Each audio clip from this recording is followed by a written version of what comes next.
यांच्याबद्दल असं मला असं कळलंय की भास्कर जाधव यांनी 10 तारखेला काहीतरी बैठक बोलावलेली आहे त्यांच्या त्यांच्या कार्यकर्त्यांची, त्यांच्या सहकाऱ्यांची. परंतु मला शक्यता कमी वाटते. अ, भास्कर जाधव ज्या वेळेला आम्ही गुवाहाटीला होतो त्याच वेळेला भास्कर जाधव बॅग भरून तयार होते. ही गोष्ट सन्माननीय एकनाथ शिंदे साहेब, सन्माननीय उदयजी सामंत साहेब आणि मला माहिती आहे.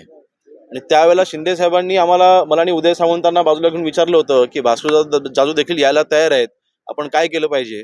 त्यावेळेला भास्कर जाधवांसारखी व्यक्ती ही आपल्यासोबत नको ही भूमिका आम्ही त्यावेळेला मांडली होती. कारण न्यूसन्स फक्त उभं करायचं आणि स्वतःचं कसं खरं आहे हे रेटून नेण्याचा प्रयत्न करायचे आणि पक्षामध्ये अंतर्गत वाद निर्माण करायचे, ह्या व्यतिरिक्त त्या व्यक्तींना काही करता येत नाही. आणि म्हणून त्याच वेळेला त्यांना नकार दिला होता. अर्थातच त्यावेळेला बीजेपी शिवसेना अशी मजबूत जी पकड महाराष्ट्रामध्ये जेव्हा बसत होती त्याच वेळेला त्यांना घेण्याचाच नकार दिला होता. पण आता मला वाटत नाही त्यांना दुसरा कोण पक्ष द्यायला स्वीकारेल.